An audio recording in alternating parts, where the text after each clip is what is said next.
saw a video that we're reacting to from Candace Owens, and it says, to survive woke culture, you have to become a liar. Oh, guys, let's check it out. If there's one theme that unites almost every story we've seen for the past 3 years, it's the people in charge despising the people they're in charge of. Politicians despising their voters, preachers despising their congregation, generals despising their infantry, officers, and enlisted men. So it shouldn't surprise you that the Bud Light executive in charge of Bud Light hates people who drink Bud Light and thinks really they should all become transsexual. Here she is.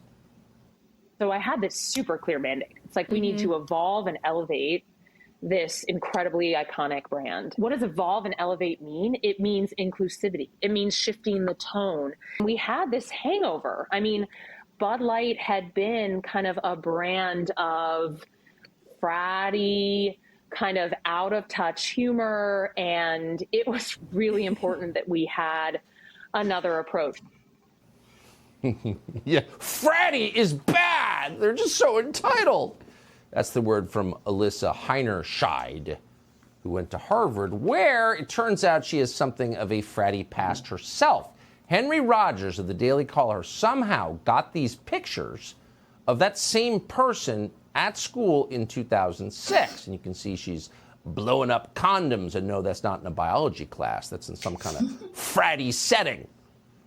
So how's Bud Light doing, the brand she's partly in charge of? Well, it's lost more than $5 billion in market cap since going trans. Was it worth it? Of course it was. Candace Owens is the host of Candace. She joins us tonight to respond. Hope you weren't a Bud Light investor, Candace.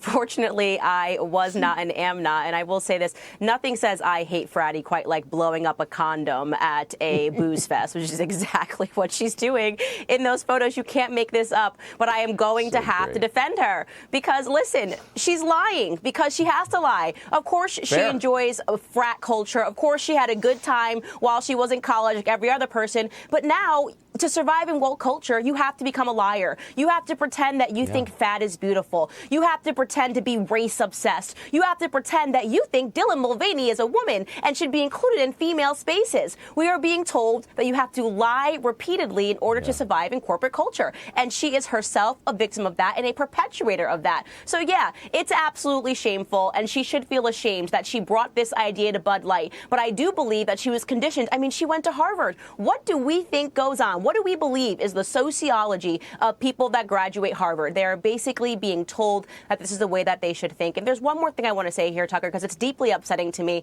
There is a post-analysis that needs to happen here on why it is that Dylan Mulvaney for 365 days was able to openly mock women, to openly take the spaces of women, to get contracts from Ulta Beauty, to take, contracts from other women and all these sponsorships, and nobody cared until suddenly Dylan Mulvaney traversed into a male space and it became unacceptable. Why? Because men don't tolerate this level of lies in the way that women do, right? We respond emotionally and not rationally. We should have been the ones to put an end to Dylan Mulvaney, but we didn't because we feel bad. And shouldn't we just feel bad for men that want to be women and mock us and put on lipstick and pigtails and call themselves a girl? I think not, Tucker, but woke culture says yes. As usual, you've taken it to a much deeper, more profound level than I had thought through. That is so. I mean, in one sentence, it's pretty amazing that the battle of sexes has been won by men with the help of feminists, isn't it? Yeah, it is absolutely amazing. Unfortunately, once again, men have to rescue women from this terrible ideology that is taking place right now, and I commend men for doing that. The great Candace Owens, thank you so much for that. Candace. Thank you. Subscribe to the Fox News YouTube channel to catch our nightly opens, stories that are changing the world and changing your life. From Tucker Carlson tonight. Candace is always right on time with facts. Like she has said it all, guys. What do you think? What's your opinion? I would like to have your opinion in the comment section. Please watch, like, and subscribe. See you on the next one. Be at peace with yourself. Bye-bye.